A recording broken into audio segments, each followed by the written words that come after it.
Alright, got you. Casual Boxing Talk was good with you. Casual Boxing Talk is about to go jog. And before I do, I want to drop some knowledge on you dudes, man. You know, Floyd Mayweather said it best. Go check the description. Floyd Mayweather aired out Errol Spence on the low. You know, Floyd like to give subliminals. You dig what I'm saying? So it's a beautiful thing. But, you know, I'm going to be truthful with you dudes. You understand me? This is a truth-telling day. You understand what I'm talking about? Casual Boxing Talk, truth-telling day. This is how we're going to do this, man. I don't want to hurt nobody's feelings, but we're going to get into Errol Spence for real, for real. We're going to piggyback off of what Floyd Mayweather had to say. You understand me? Because it's a beautiful thing. I just didn't want to say it. I was going to save all the good stuff for later. That's how I do. I got so much in my arsenal, but I'm in being easy. I don't want to hold you too long, but check it, man. Errol Spence is a weight bully, B. He's a weight bully, period. You understand what I'm talking about? They do walk in the ring. A dude walk around at 180, 175 on a regular, man. On the regular. Look, man, he's been waxing and steamrolling his opponents because he's been the bigger guy. You understand me? Him and his coach, they prey on smaller opponents because they know Errol Spence is a bigger guy. This is the reason why he wants to go up to 54 and he want to go up to 160. And you guys look at it as he want to be great. He want to fight the Canelos, the Triple G's. Hold on, Playboy. You know what I'm saying? There's a reason why he can move up there like that. Because he's already a bigger dude. I got video and audio that you about to see and you about to listen to, letting you know that Errol Spence said, I walk around at 180, Playboy. You understand me? Coming down to 147 is very difficult for me. It's not a natural weight for me. He says out his own mouth. So when you're in the comment section, you can't say I'm making it up. You can't say it's a casual opinion. This is a fact. I just told you. This is a truth-telling day for Casual Boxing Talk, man. Your boy walked in the ring against Algieri. He walked in the ring against the other dude, Badu. He walked in the ring against all the B-level bums. And he's been the bigger dude. You understand me? This is why I've been trying to tell you, it ain't that Keith Thurman don't want to fight him, Danny don't want to fight him, Sean don't want to fight him. It's more of the fact that they think that he's not. They know he's an unnatural at 147. He's a bigger guy than them.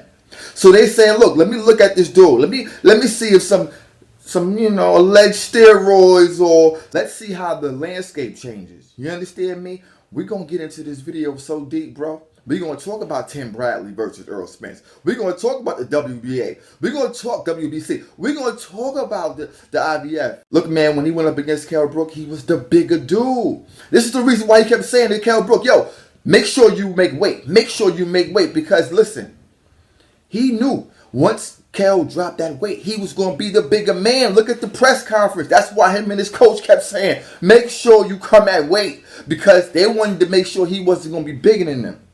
Because that's what he prey on. You understand me? Look, Lamar Peterson came in that fight, and he was the biggest we ever seen him. I know y'all know that. You understand me? First time fighting that 147, real 147 against a 180 pounder in Errol Spence. When he fought Danny Garcia, he fought him at a catch weight. He wasn't even at 147.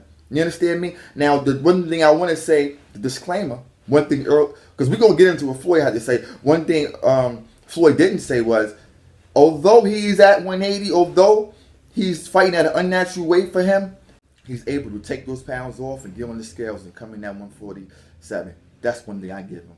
But one thing about him is he can operate at 147, although dropping all that weight. You understand me? You know, a lot of people can't do that. But let's get into the video, man. Check this out. Casual Boxing Talk, truth-telling day, man. Listen, people, you heard it out of his mouth, man. It's an unnatural weight for him. He walk around at 180. He's a big dude. He's a weight bully, bro. He wear belt on his briefs, bro. You understand me? Listen, people, this ain't something new. There's been weight bullies in the past. You know, for instance, Adrian Broner was at 130, 135, right? He was out there giving those dudes that work because he was the bigger guy. It wasn't his skills to pay the bills. It was that he was coming in to fight too big. You understand me? And he was steamrolling those dudes. But what happened when he came to 140, 147? The fighters didn't get tougher. It was because now he's fighting a dude that's his weight. You understand what I'm saying? And what did Sean Porter do to him? What did Madonna do to him? They showed them, Playboy, we not playing on that weight bully shit over here. You dig what I'm saying? So at the end of the day, man, Errol Spence is out there weight bullying the people, man. And that's what's going on. He got a blindfold on y'all dudes' eyes, but Casual Boxing Talk here to tell the truth. It's the truth telling they Casual Boxing Talk. You know what I'm saying? Size matter, man.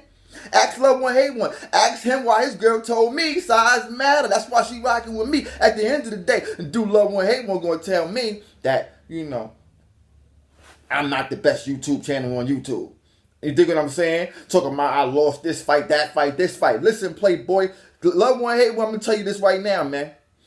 You one of those dudes that got good boxing knowledge, but you won't stay still.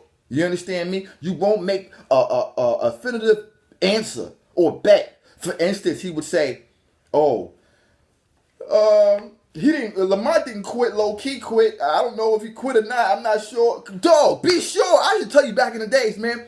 You gotta be sure. You can't be wavering and shit. That's how you get on both sides of the stick. You understand me? No homo. I don't know what you're doing in California, but no homo. You understand me? Now, this is the best channel on YouTube, Casual Boxing Talk, at the end of the day. Go subscribe.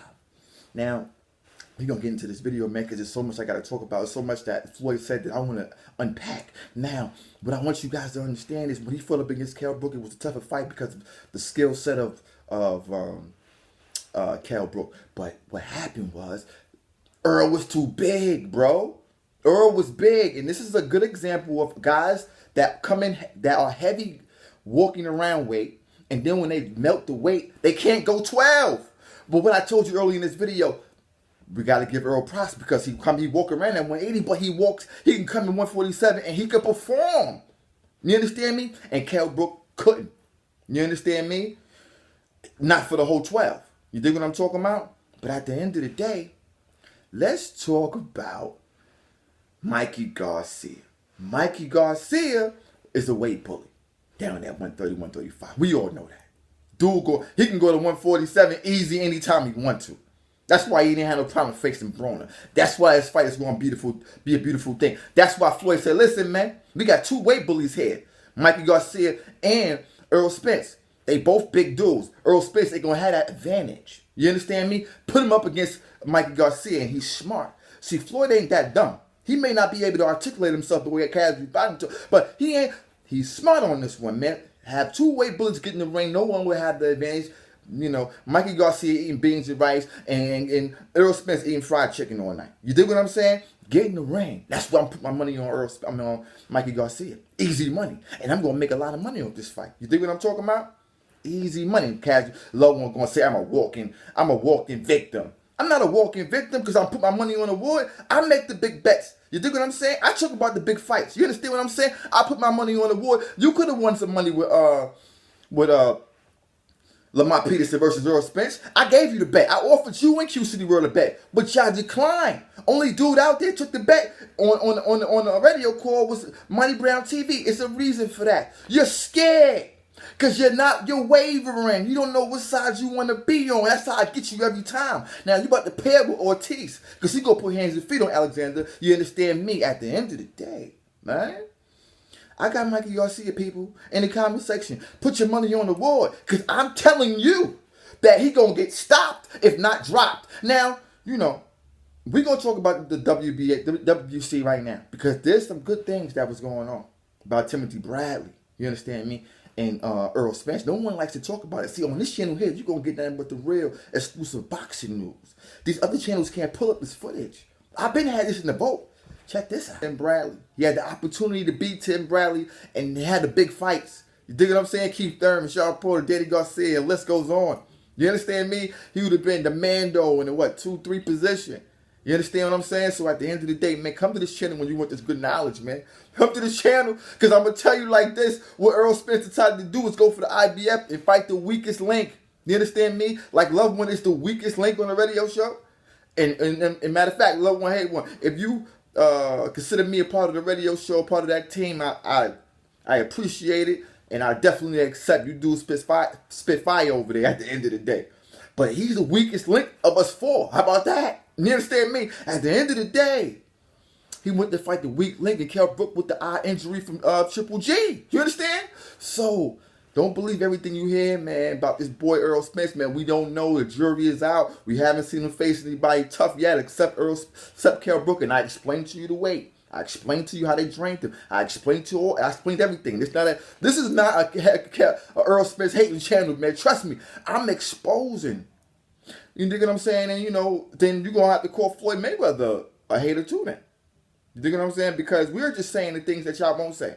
We're saying the things that y'all just looking for that great black hope, and y'all just gonna get them any way y'all can. We not gonna do that on this channel. Listen to me. Before I go, I want to say this to you. A guy in the comment section called me all kind of cocksuckers, and it's all good. I could accept that. I won't delete those. I delete the other bull crap. But listen to me. He said, listen, Earl Spence put hands and feet on Terrence Crawford. And his reasoning was Terrence Crawford ran from Postal and boxed his way to victory. I told him, listen, well, at the end of the day, man, Bud just fought a particular fight for a particular person. You just can't fight everybody the same. You understand me? So he boxed his way to victory. But that was a good point he made. Although I disputed it, he made a great point. This is why I say the jury is out on Terrence Crawford. I need to see him fight against a guy that's going to push him and Jeff Horn. A guy that's going to hit him hard, down low, up top, on the neck, on the shoulders, on the back. You understand me? That's Jeff Horn. And if he can get past Jeff Horn, then I'm like, okay, he can handle a pressure fighter. A guy that's going to be in his face. A guy that can move and shake. A guy that's heavy. A guy that's going to come in dirty. And then that's the ultimate test to me, because he did run against Postal. He knocked Postal down. He outboxed his way to victory. But at the end of the day, there was some things. There were some questions. And I here on this channel here, I called it down the middle. I'm about to go jog, get my stamina up, you dig? Because I told you, before 2018 is out, I will spar your boy Errol Spence. I'm going to make that happen. Word to everything I love. Me, casual boxing talking, Errol Spence will get in the ring. I will go to his gym, and we will call him out. You understand me? This is casual boxing. So don't forget to subscribe, like, and share here, because you're going to get nothing but the real best exclusive boxing news, entertainment, everything in between. Huh? Everything in between. I'll let your boy. Peace.